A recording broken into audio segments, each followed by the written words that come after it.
Indonesia dengan beragam potensi sumber daya alam yang melimpah perlu didukung dengan pembangunan infrastruktur, sumber daya manusia, dan hal lainnya. Berlokasi di kawasan industri Pulau Gadung, Jakarta, Traktor Nusantara yang berdiri sejak 11 Juni 1974 mengembang misi besar menghadirkan solusi pengelolaan sumber daya Indonesia secara produktif, bertanggung jawab, dan memberikan manfaat bagi seluruh pihak. Assalamualaikum warahmatullahi wabarakatuh. Selamat pagi Pak Fendi. Sebelumnya, perkenalkan nama saya Safal Biofali. Saya mahasiswa dari AKMI Jakarta, semester 1 jurusan Ilmu Komunikasi. Hari ini saya akan mewawancarai Bapak tentang CSR perusahaan. Sebelumnya, Bapak boleh memperkenalkan diri terlebih dahulu?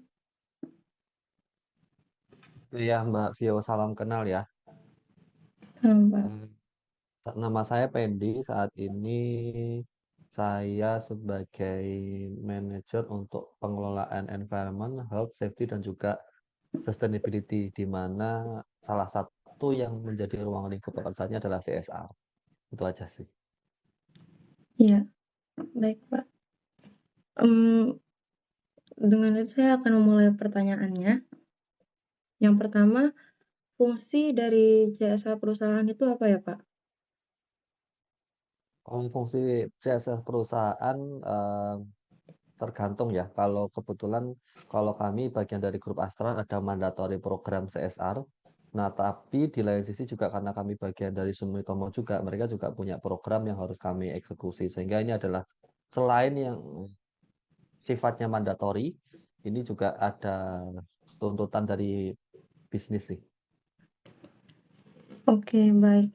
Kemudian, mengapa CSR perusahaan dapat meningkatkan keuntungan perusahaan? Hmm, eh, Mesti dilihat dari risiko dulu ya. Nah, kenapa dalam konteks CSR dapat menguntungkan itu apabila risiko yang ada di sekitarnya dapat dikendalikan dengan program-program CSR yang ada. Tapi kalau misalkan program CSR disusun tidak dengan memperhitungkan risiko ataupun dampak bisnis, justru itu akan menjadi pengeluaran bagi perusahaan yang bisa jadi itu justru malah meningkatkan biaya belanja sehingga tidak justru malah menurunkan keuntungan kalau misalkan dampaknya tidak sesuai dengan program yang dikelola.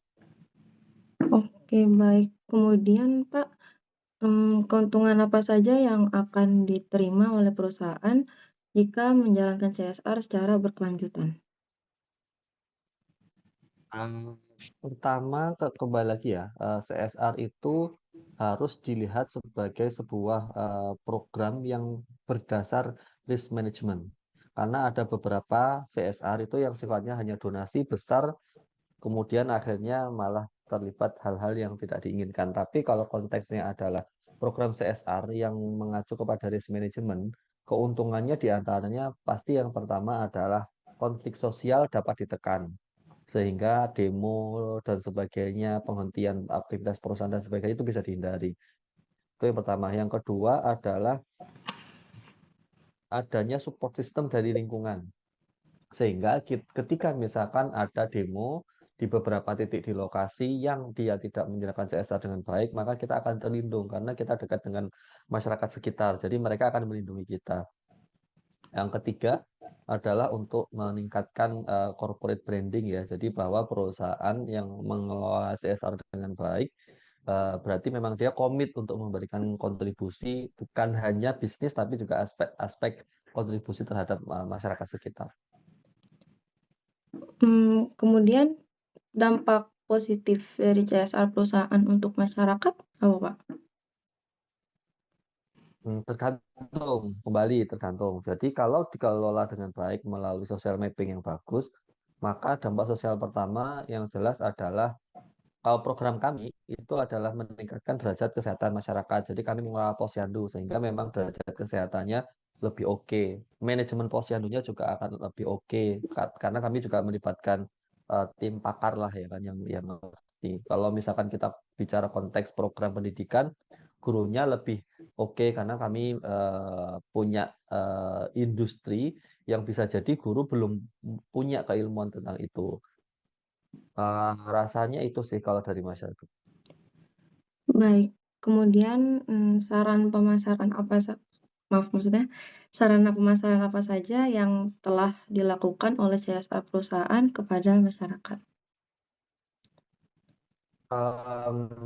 Kalau kami nggak melakukan quote unquote pemasaran CSR ya. Jadi program CSR itu nggak kami jual, kemudian kita iklankan enggak. Jadi memang ya udah ini adalah bentuk tanggung jawab. Karena kita tahu ketika kita menyampaikan program itu secara besar-besaran, bisa jadi ongkos untuk membayar medianya itu lebih mahal daripada biaya untuk mengadakan program.